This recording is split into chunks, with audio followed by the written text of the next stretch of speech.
It's a good day to brew, baby. What is up, YouTube? It's your boy Millzy, back with Hometown Commander, and per our usual arrangement, we're here to brew a deck, and today we are brewing Myrel, Shield of Argive, Mono White Soldiers. I have to say, when I first saw Myrel, I was pretty excited. First off, because it fits pretty well into one or two decks they already have brewed, but the second was because soldiers were getting some new support. We got both a mono white and a white blue commander. For soldiers, I'm probably going to be brewing around both. But I thought Myrel looked fun because I think it's everything that a mono white soldiers deck probably wants. Your first ability: during your turn, your opponents can't cast spells or activate abilities of artifacts, creatures, or enchantments. This is going to go pretty well for you because this is going to stop most of your opponent's interaction. It's not going to stop things like a Ganjo Seed of the Empire or channel abilities, but it's probably going to stop mostly everything else. I think that's what you want when you were going to be playing a go-wide attacking creature deck, right? And the second ability says whenever it attacks, we get X 1/1 colorless soldier artifact creature tokens, where X is the number of soldiers you control. So, I think soldiers maintain their best chance when we go wide and we take advantage of going wide. So I think a lot of our big bonuses to going wide is going to be in our enchantments.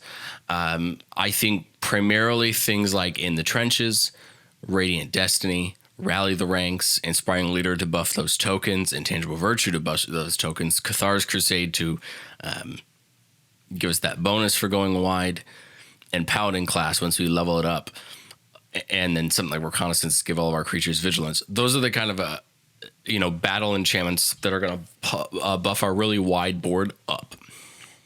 Now we're going to be playing a lot of creatures that are soldiers, but most of them make tokens as well. So that's why we care about this Inspiring Leader and Tangible Virtue stuff, is we care about these tokens that we're going to be making and going wide with. What I'd like to do is, if you've been out for the last couple episodes, I switched back over to Moxfield. It's just, I'll be honest, it's just the platform I prefer. And so it's just easier for me. I like this visual grid look out a little better. It's just easier for me to look at it and see the things. So we're going to go here to using Moxfield. Everything has been moved over. If you go back to your favorite Millzy Brews episodes so far, the deck list is on our Moxfield page. And so you will see it there. So let's start with the lands. We're playing a lot of basic plains, as you do in most monocolored decks. But I wanted to go ahead and try out some non-basic lands. Ancient Tomb, basically just for trying to get Myrel out as quick as possible. Get some of our soldier creatures cost 5 or 6 mana, so we want to get them down. Castle Ardenvale just comes in. It can make us a 1/1 human creature token. I'm realizing now that this isn't a soldier that it makes, but I think still Castle Ardenvale is decent, getting us a token, and we're almost always going to have a plains. Cavern Soul is going to make our soldiers that we cast from the mana from it not counterable, which is great. It's going to help when we're casting Myrel, or we're casting some of these soldiers that come down and protect our board. Ganjo Seed of the Empire seems like a ton of fun to play in most white decks, especially ones that care about combat. You can take out a blocker that's in the way. You can help one of your creatures block with the channel ability. It does a lot of really good stuff. We're also playing a lot of legendary creatures, so most of the time Ganjo is either going to be 2 mana or 1 mana. Forbidding Watchtower comes in taps for white, or for 2 mana it becomes a soldier. This is great because, again, we can make this a soldier, go wide, and enjoy that. Lotus Field comes in tap. When it comes in, we sack 2 lands, and it adds for 3 mana of any color. I feel like Lotus Field's probably a little too much, but I wanted to try doing something fun. I'm realizing now that I think if we're gonna play the snow lands, Faithless Haven probably deserves a slot. For 3 snow, it becomes a 4/3 with all creature types, so it becomes a soldier. But anyway, Lotus Field, I think, probably just ends up becoming good. I could be wrong, but I think it's worth the shot. I mean, it may be a possibility where this gets cut and we add Faceless Haven in. But hey, I mean, that's part of the deck building fun. Nykthos, I think, is going to be one of those just absolute star lands in this deck. When we go really wide with all these enchantments and all these creatures, Nykthos is going to start tapping for a ton of mana. It taps for a devotion to a color. Of course, we're going to pick white. And I feel like it's going to really have us take those explosive turns where we get ahead. Path of Ancestry, of course, giving us that scry when we cast soldiers. Every creature in our deck's a soldier, so we're going to always scry off of Path of Ancestry. Our basic planes, and then Urza's Saga. Urza's Saga's in here to get Soul Ring. It's in here to get the Crypt. It's in here to get Skull Clamp. So it's in here to get a bunch of different things that we can use for that. So let's go up to our enchantments next. We talked about a few of the big ones, but I want to cover the rest of them. Smothering Tithe. Remember, we're in mono white. We don't have much card draw. We don't have much ramp. So we need to rely on things like Smothering Tithe and our Chaomancer's map up here in the artifacts to get us some sort of land advantage. I'm not playing land tax just because I think land tax is only good when it's in your opening hand. If you get land tax any point after that, I would rather play something like Sword of the Animist or things like that, or use Skull Clamps to clamp some tokens, then rely on land tax. If you disagree with me, that's completely fine. Play land tax in your list, but that's why I've omitted it here. Omen of the Sun comes in and gets us soldier tokens and gains us 2 life. 3 mana to get 2 1/1s just seems decent, especially if we need them to block. We can keep this up and use it. Mobilization gives all of our soldiers vigilance, which is great. And then for 3 mana, we get a token. Maybe a little bit high of a rate on getting the token, but I think the vigilance itself is good enough. We talk about our 2 token buffers here. Cathar's Crusade, one of the best white enchantments to help in the game. Once you get this out and you have creatures start coming in, your board just gets bigger and bigger and gets even harder to deal with. Annoying Procession to double all of those soldier tokens we're going to be make. This is an all-star and we want to get it as soon as we can. And then Authority of the Consuls and Blind Obedience, just to try to slow our opponents down just a little bit if we can. This is also going to create an attacking advantage because all of our opponent's creatures are going to come and tap with these out, which means we should hopefully find ourselves into a good attacking advantage. All right, let's get into the artifacts, which I think are going to become really important in this list because we're going to need to rely on them. We're playing your normal All-Stars, Crypt, Soul Ring, and Pearl Medallion, reducing all of our white spells by 1. A Catcher's Monument does the same thing, reduces our white creature spells by 1. When we cast a creature spell, we get a 1/1 white warrior creature token, which isn't a soldier, but I don't think we mind. It reduces our creatures, and it just helps us go even wider. As far as mana rocks go, we're playing Arcane Signet, of course. Cage Sun seems like a really good upend for this deck. Getting up to 6, buffing all of our white creatures, and then making all of our planes tap for 2, I feel like is going to help lead us towards that end goal of really pushing towards the ending the game by getting a lot of things out. Cold Steel Heart, 2 mana rock, come down for white. Just good stuff. We really want these mana rocks, especially at 2, to help us push forward. Dolmen Gate is going to prevent all combat damage that would be dealt to attacking creatures we control. This is going to help us take all the attacks we want and not have to worry about our creatures dying. Dolmen Gate, very, very good, especially in like Boros attacking decks, but even better here because it's 2 mana, and we're going to play things like Enlightened Tutor to get us if we need it. Heraldic Banner comes in. We're going to choose white, give all our creatures +1/+0, and taps for a white. Heraldic Banner is very good again in a deck that still needs these mana rocks. This is going to go well. I forgot that Horn of Valhalla made soldiers. This is a card that I play in Jetmir, and totally forgot that this makes soldiers.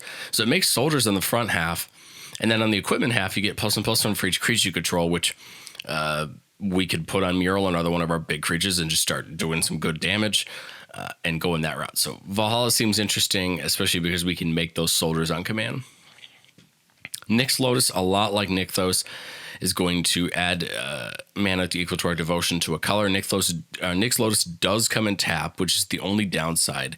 But I think we're okay with that because as soon as our board starts to get wider and wider, this is kind of, if you think about it, in this deck, Nyx Lotus and Nykthos are kind of our Gaia's Cradle. There are ways to get mana equal to the number of creatures we have or their devotion, right? So this is the kind of thing that is going to really push us forward in mana. Skull Clamp, try to clamp those tokens and get some card draw. Stronic Resonator, I think, is really interesting. We can copy Myrel's ability to get more tokens. We can copy a bunch of different things as long as it's triggered, meaning as long as it says when, whenever, or at. So Myrel says whenever it attacks, so that's how we know that it's triggered ability. But we've got some other triggered abilities that are pretty good. So I think Stronic Resonator will come into handy. Double those triggers if we have the extra mana. Strixhaven Stadium seems like a really fun card. This is a card that I've been trying out in Alayla and having a lot of fun with. Whenever you deal combat damage to another player, you put a point on it. Whenever someone deals damage to you, you lose a point. Or whenever we tap this for a colorless, we put a point on it. This is when a creature you control deals combat damage to an opponent. If it has 10 or more counters on it, remove them all and that player loses the game. So this is a way to help take players out, even if we can only get through for a minimal amount of damage. Sword of the Animus is going to go get us basic lands every time a creature attacks. Perfect. That's what we want to do anyway with this deck. Cool part about Sword of the Animus is on the worst case scenario, we put this on a token, let the token go in swinging, get the land. If the token dies, but we still get that basic land out of the process. And then a new card from Brothers War that I think could be kind of interesting in this deck, just because I feel like people aren't going to see it coming, is Urza's Silex.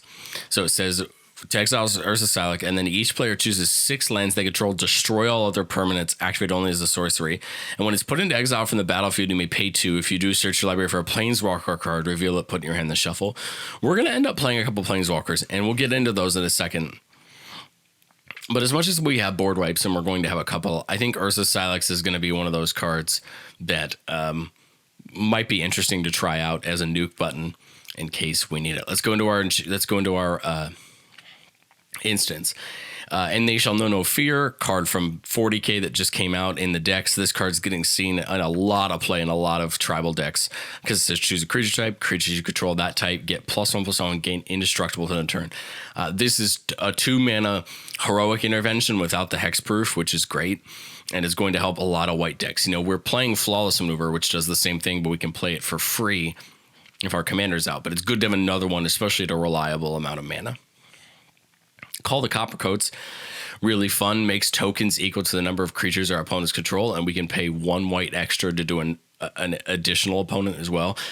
This can make us a ton of creatures, and if we have a couple things like Cathar's Crusade or some of these buffers enchantments out, this is going to set up good value. Enlightened Tutor, we need it. It's going to go get the things we need. Any enchantment, any artifact. So if we need a Dolmen Gate, we can go get it. We need a Caged Sun, we can go get it. We need a Rally the Ranks or a Radiant Destiny, we can go get it. Anything that we need toolbox-wise, we can go get. Entrapment maneuver seems interesting. It says target player sacrifices an attacking creature. You get X 1/1 soldier creature tokens, where X is that creature's toughness. It seems interesting because I feel like at the right times, this card is bonkers good at just giving us a ton of soldiers. My only problem with it is at the bad time, this is 4 mana to, at the worst case, get us 1 soldier. So it takes, A, is it worth leaving the 4 mana open, and B, is it worth actually playing? So this is kind of one of the question marks I had when I was throwing this kind of maybe board together. I think this is a question we'll have to ask ourselves. Fateful Absence, we need removal in white. Generous Gift, some more removal in white. The only reason Fateful Absence is here is because it also hits Planeswalkers. I know Planeswalkers are not that broken in Commander like they are in other formats, but the first time you run into a decent Planeswalker, you want to be able to have removal. Generous Gift hits any permanent. That's great for us to have. March of Otherworldly Light, artifact, creature, enchantment. I still feel like it's good to have some of these things that hit any permanent and not just creatures. You know, we get Path and we get Swords, but we want things that hit anything as well. Raise the Alarm, making 2 soldier tokens for 2 mana. Perfect. Do this on our opponent's end step. Do this on our opponent's turn to block if we need to. Set us up on our turn when they can attack. Teferi's Protection, one of those most well-known instants at this point in protecting yourself and getting ourselves set up. And then Unbreakable Formation, indestructible, and if we cast it on our turn during our main phase, +1/+1 counter on each of those creatures and they get Vigilance. Unbreakable Formation is great because not only does it give all of our creatures indestructible if we need to at minimum for 3 mana, but the upside is if we do it on our turn, we get a free attack since they all have Vigilance, and we get a free +1/+1 counter on all of them. So no, it's not as good as And They Shall Know No Fear or a free Flawless Maneuver, but if we can cast it main 1, it's going to push us through for a good attack. Let's get into the sorceries. Alliance of Arms says, starting with you, each player may pay any amount of mana. Each player puts X 1/1 white soldier creature tokens onto the battlefield, where X is the total amount of mana paid this way. This seems interesting. If we have any way to pay off the tokens coming in like Anointed Procession, we just outproduce all of our opponents on the value. But pardon me, also this is just a way to get tokens down, which I think is going to matter at some point. Deploy the front, create X1 white soldier creature tokens where X is the number of creatures on the battlefield. I feel like this is going to come up important eventually. It sets up blockers if we truly needed them, or it doubles our output, keeps us going. Or the other good part about something like this is with a Cathar's Crusade out, it could end the game, depending on what the situation is. Farewell, Martial Coup, Vanquish the Hordes, Winds of Abandon were the 4 board wipes I put in here for us to consider. Farewell pretty much nukes the entire board. Martial Coup makes tokens. If X is Forevermore, we destroy all other creatures. That's great because we could wipe the board and sit in an advantage. Vanquish the Horde, straight board wipe, but it gets reduced by the number of creatures. Hopefully it comes down to just white. Winds of Abandon for 6 mana will wipe all of our Cronin's creatures exiled. Doesn't target. They get basic lands in the process. But Winds of Abandon, most time when I've used it, is a way to clear the battlefield before you swing for a hard attack. Idyllic Tutor as well, because I feel like there's going to be those enchantments we really need, especially those go wide enchantments or Northern Procession if we're ready to get started. So Idyllic Tutor is really important. Launch the Fleet is an interesting card. The spell costs 1 more to cast for each target beyond the first. It says until end of turn, any number of target creatures gain whenever this creature attacks, create a 1/1 white creature soldier that's tapped and attacking. Cool part about this is if we have Anointed Procession out, there's going to make 2 of them tapped and attacking, and it's going to help us swing in for a hard attack. And then Search for Glory is an interesting tutor. It tutors for Snow Permanent, a legendary card, or a saga. We're not playing any sagas, but we're playing a lot of legendary creatures, a bunch of potentially some legendary planeswalkers, and then a bunch of snow lands. And we do have like Cold Steelheart. That's a Snow Permanent. So Search for Glory actually does a good amount, and I think it's worth keeping in the list for that reason. All right, let's run through the creatures that I've selected here for us to consider. First up, we got Valiant Veteran. This just got printed last set. Dominaria United. Other soldiers get +1/+1. We can exile it from our graveyard to put a counter on each soldier we control. Having a Lord at 2 mana, I just feel like is really important, especially when we're just trying to dump tokens onto the battlefield. I feel like this is really important. We've got a pair of Thalias. Thalia, Heretic Cathar. Creatures and non-basic lands your opponent's control come in tapped. Again, helps us clear the way for our blockers. Thalia, Guardian of Thraben, non-creature spells cost 1 more to cast. Hopefully this helps price our opponents out of the game. The only downside to Thalia is we get hit by that +1 as well. But hopefully we can take advantage of hurting our opponents more than it hurts us. Siege Veteran. This is new from Brothers War. Beginning of combat on your turn, put a +1/+1 counter on target creature you control. Whenever another non-token soldier you control dies, we get a soldier token. So this is kind of cool. I think there's a lot of ways to use this to our advantage, especially if we want to use our soldiers to block. This allows us to get more out of it. Resolute Reinforcements comes in and brings a soldier in with it for 2 mana. That's great. It's like another copy of Raise the Alarm, just on a creature. So that's cool because it helps us out with Cathar's Crusade. It helps us out with a lot of other things. Permanent Captain. First strike. Whenever it attacks, you may put a soldier card from your hand onto the battlefield tapped and attacking. Every single creature in our deck, I think, is a soldier besides these guys right here. So Permanent Captain is going to allow us to put a lot of things from our hand tapped and attacking, which is going to help a ton. Prov of the Steel Legion. As long as your turn, creature tokens get +1/+4, and then 4 mana to make a soldier. I think this is going to really help with our creatures' tokens attacking, make them a lot really bad blocks, right? Because if our, let's say our tokens would be a 2/2 with one of our pumps, it's now what? A 3/6. So that's a lot harder to block than a 2/2 is, depending on what your opponent has. So Prava, I think, just does us a lot of good, and it's only 3 mana. Balloon Dispenser on the end step. If you control 2 or more other creatures, draw a card. So this is hopefully just going to draw us a card every turn. But then for 4 mana, it just splits out. It just spits out creature tokens. So that's good as well. If we get a big Nykthos for a lot of mana and we have nothing else to do, we can just dump it all into Platoon Dispenser and get soldiers out of it. Odric, one of our win cons. Says whenever it and at least 3 other creatures you control attack, you choose which creatures block and how those creatures block. The fun part about this is you could choose no creatures to block, which means that you're just going to attack through for all the damage you swung for. Argive is a fun win con, and it is very useful in a deck like this where we're not just going to have cheap creatures attacking with it. We're going to have a lot of really big creatures attacking with it. Metallic Mimic. I think Metallic Mimic is going to be a lot more important in this deck than I realized, and that's because the bomb ability doesn't say non-token. So let's read this. As it comes in, we're going to choose a creature type, soldier. It's the chosen type in addition to its other types. And then it says each other creature you control of the chosen type enters the battlefield with an additional +1/+1 counter. Every token, every creature, everything that's a soldier coming in gets a +1/+1 counter on it. So I think this is just one of those cheap and easy cards that's just going to help us win. Lena, another powerhouse in this deck, 6 mana. When it enters the battlefield, create a 1/1 soldier creature token for each non-token creature you control. So if we go wide on the non-tokens, this comes down, we get a lot of tokens. But our second ability is really important. Creatures you control with power less than Lena's power gain indestructible until end of turn. So if we have Lena on a board of 1/1 soldiers, we could sacrifice Lena and give all of those 1/1 soldiers indestructible, which I think is going to help us with blocking. It's going to help us with doing a lot of things. 6 is kind of a high price for Lena, but I think her ability more than makes up for that cost and is going to help us in our strategy. Knight Captain of Eos, when there's the battlefield, we put 2 1/1 soldiers into play. White, sacrifice a soldier, prevent all combat damage to be dealt this turn.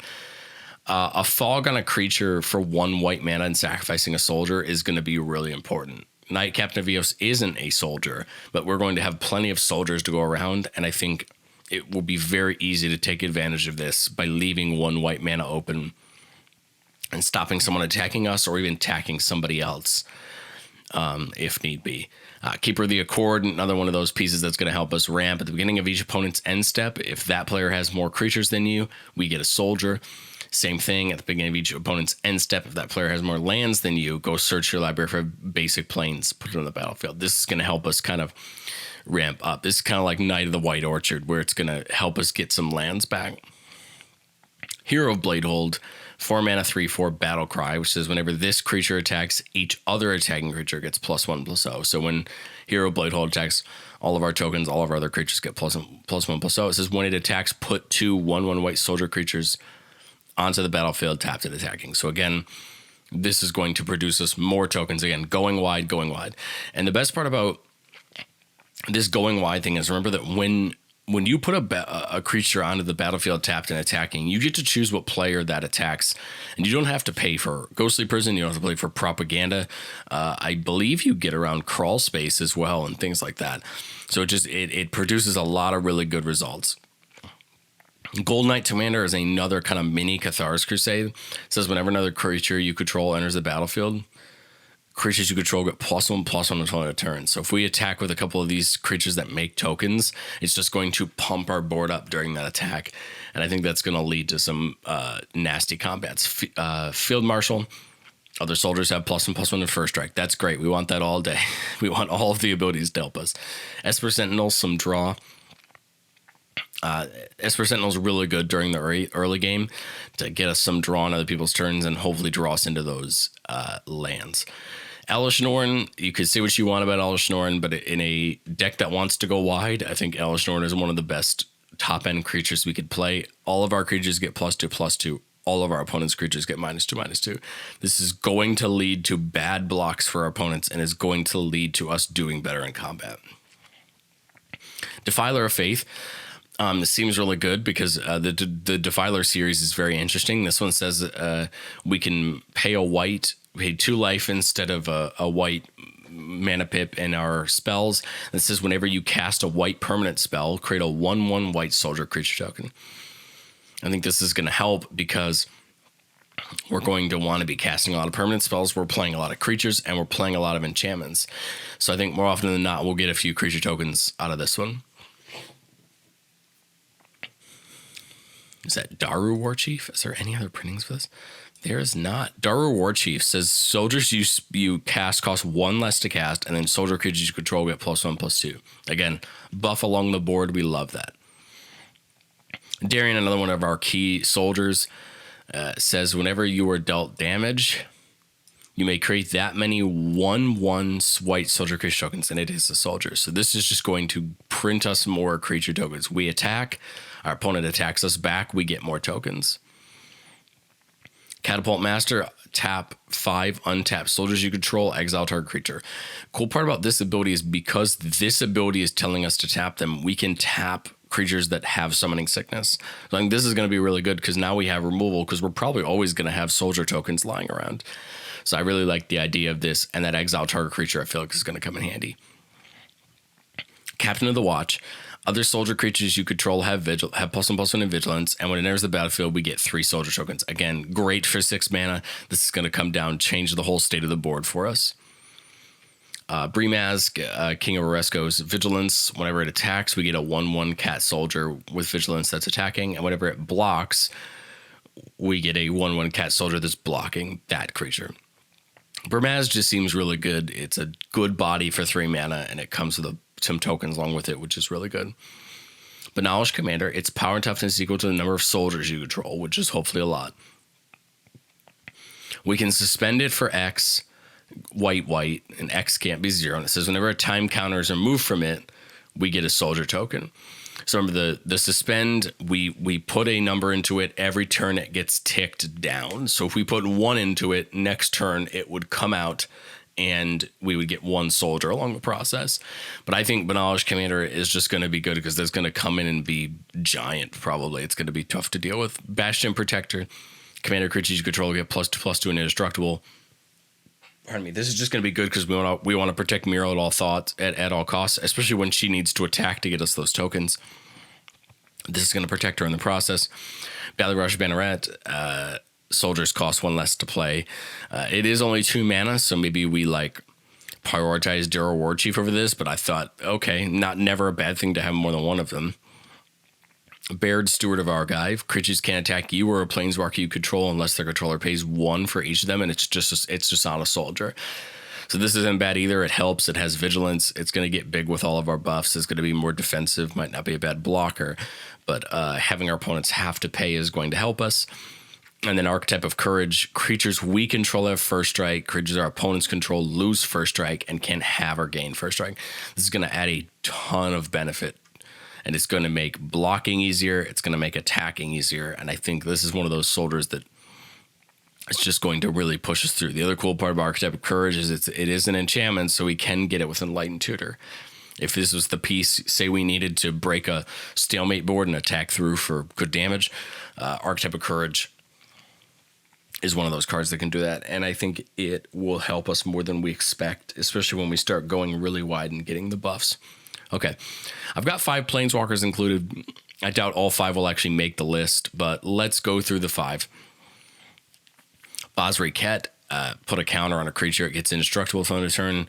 Whenever 1 or more non-token creatures attack this turn, that many 1/1 white soldier creature tokens are tapped attacking. This is probably the main reason Basri Ket sees any play in this list, is to get us those tokens. And then if we ever get it up to 6, if we just +3 3 times, and then we can get it up to 6, we get an emblem at the beginning of combat. We get a 1/1 and then a counter on each of our creatures. Killer good. I think Basri Ket is one of those planeswalkers we want for sure. Elspeth, Knight Errant, +1 create a token. +1 creature gets +3/+3 in flying. That flying wouldn't be bad if we put it on Myrel to get her through to get those tokens.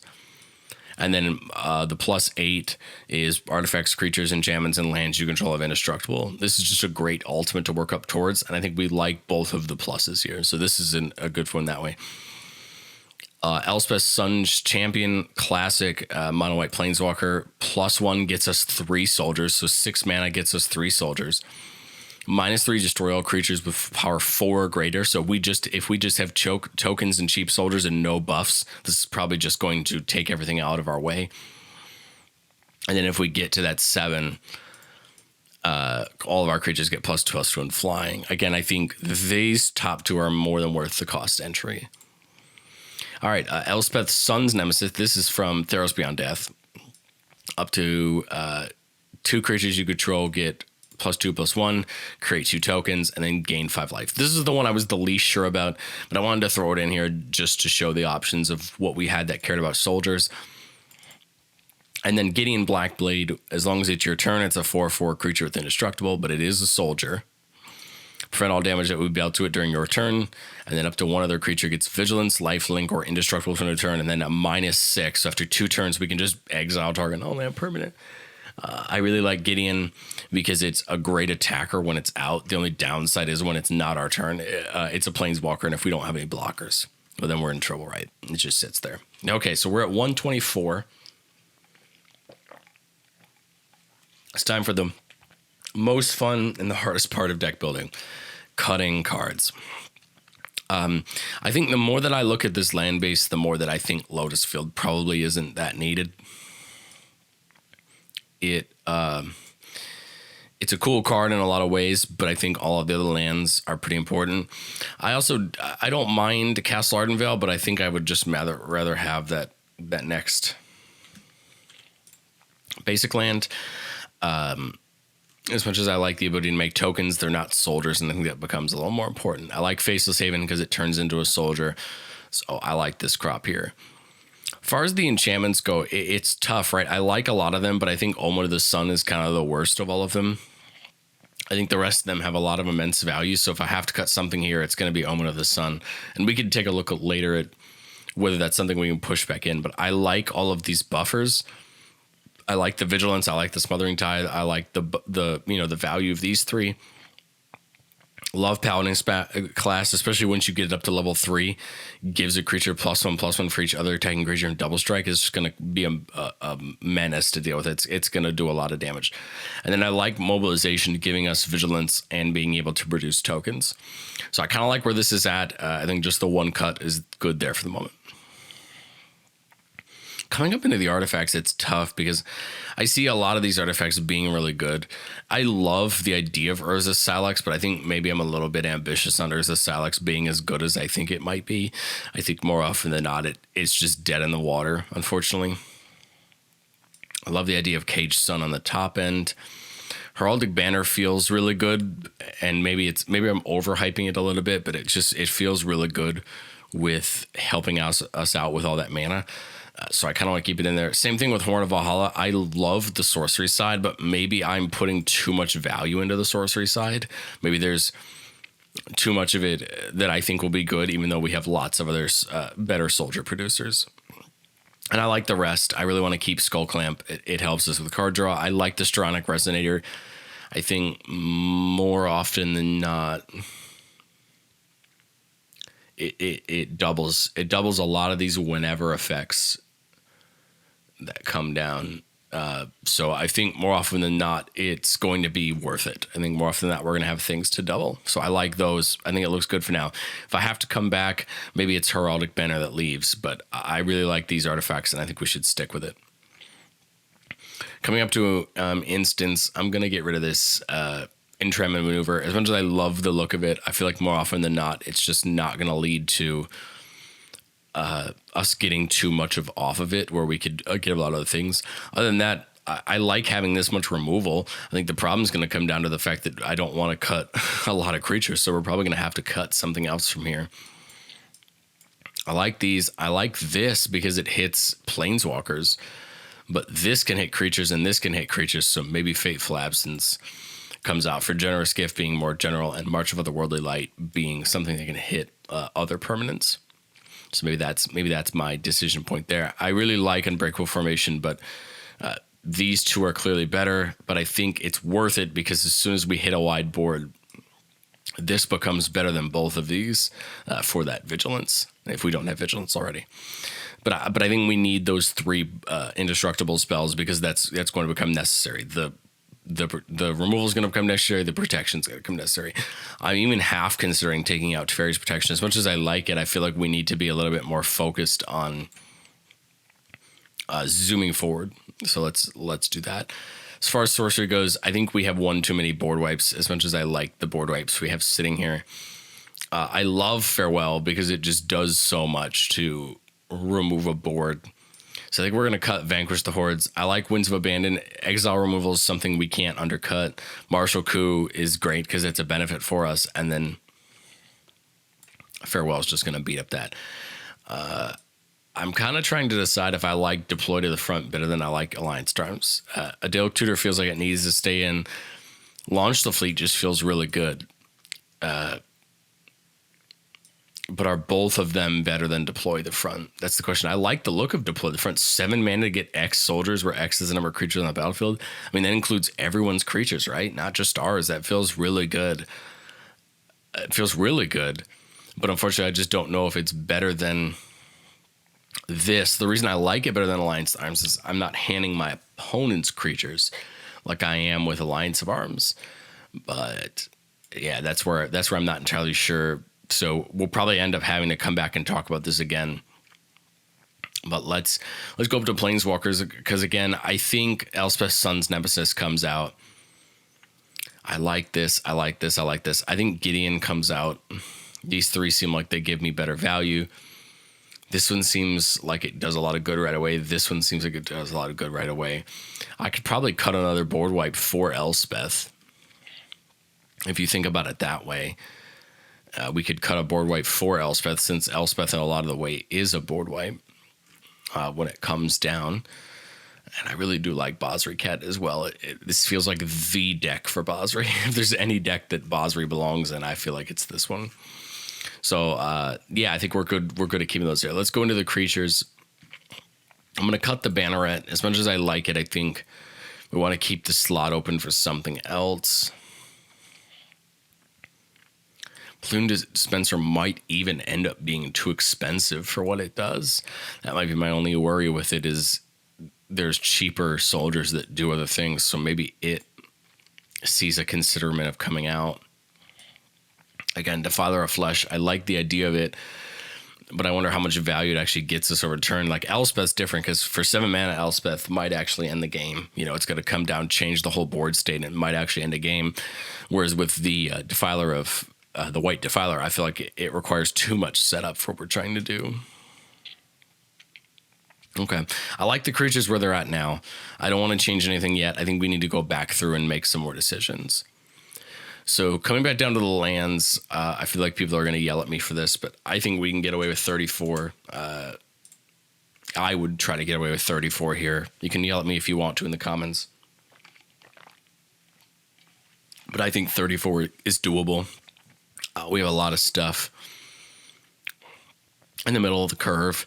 We do have a couple big things up top, but I don't know. I think we're okay. I think we're okay with these, especially with some of the cheaper artifacts we have to reduce things. So I'm content with going down with 34. We probably need to cut something in the enchantments. Vigilance, straight +1/+1 in Vigilance, straight Vigilance with the tokens. +1/+1 in Vigilance, +2/+2, +1/+1 with a one-time exile. Is the answer in the trenches? As much as I like the look of it, this gets me Vigilance, as long as I have the City's Blessing, which I feel like isn't going to be hard in this deck. Straight +1/+1 for 2 mana. I guess this is just Vigilance. And I guess the question becomes, is Vigilance more worth it, or is the +1/+1 more worth it? I'm going to go with the +1/+1 because I have the Vigilance here. We have the Vigilance here. We have the Vigilance here. So I think I'm going to do that. We're going to cut that one. Coming up to the artifacts. I guess you could argue Nyx Lotus is a little bit too high risk, high reward. Just something like Heraldic Banner do us more value overall. Probably. So maybe we cut that for the Heraldic Banner. The +1/+0. I like the look of that. Coming back up to the instance. I love the idea of Call the Copper Coats, but maybe it's too hard to get the tokens. Maybe everything else is just good to protect. Coming back up to here, I like Winds of Abandon over Farewell, but Farewell just hits so many things, and we just don't have access to a lot of other. You know, we don't have access to a lot of other fancy removal. We want if we want Farewell, we want Farewell, right? I think we'll cut and launch the fleet instead. We'll keep the board wipes there, keep them moving. We have this for the tokens. We have this for the tokens. I think that looks pretty good. Coming back up to creatures, we might need to cut another creature or two. So the question is going to become what doesn't give us the most value. Thalia's half a thought. I like that it reduces it increases our opponent's spells, but part of me feels like we have so many other great soldiers in the deck. I'm also kind of thinking about Prava as well. One of those things that, although it buffs my tokens, and I guess it is 3 mana as well. It is pretty worth it. See, I like Lena and some of these bigger things is because we can put them down with this, and it doesn't say bring them back to your hand, which is the one thing I like about Preeminent Captain a lot, is it doesn't say bounce it back to your hand. I like Resolute Reinforcements, and I like Raise the Alarm because they're just cheap ways to get more creatures if we need blockers. It feels like sacrilege to take Thalia out, though. Thalia is kind of exactly what you want. Increase your opponent's spells. Push them off their game plan. It feels like exactly what you want from the deck, but I also feel like but for 1 white mana, it's not bad either. See, this is the problem I knew we were going to get to was I want this to be 27 or 28 creatures, but I knew it wasn't going to be able to be. And I really like all 3 of those planeswalkers.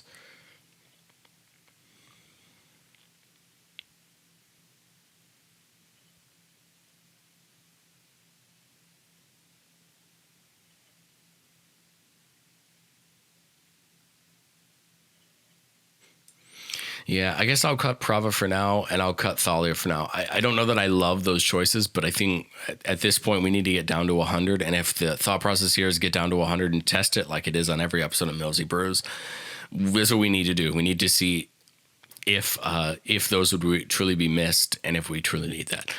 Man, I almost want to cut Elesh Norn. I love the idea of Elesh Norn in this deck, but are we ever actually going to get up there? Are we ever actually going to get up there to use it, or is some of the other stuff more worth it? Down to 103. Like the land count. Love the enchantment count. Artifacts, I guess Cage Sun's at risk up top.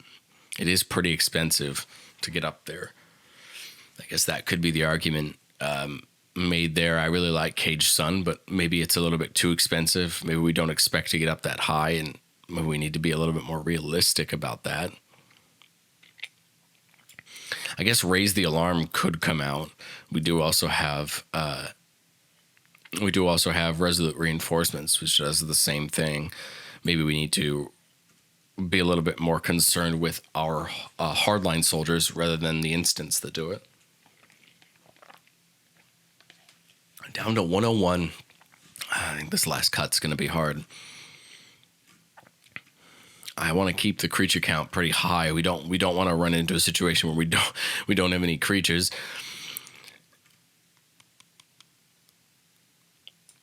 Maybe we go down in the trenches.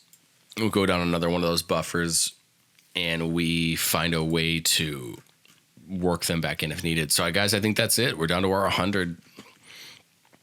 Interesting list for sure. I think I see a lot of good. I see a lot of interesting for sure. There's a couple cards in here that I really want to bring back.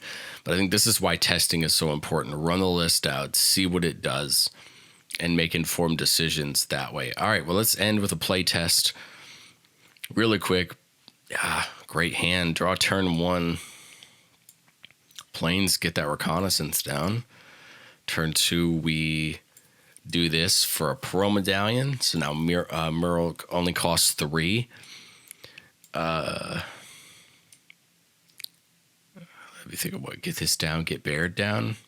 And then we'll go one more turn, draw Path of Ancestry, tap Myrel.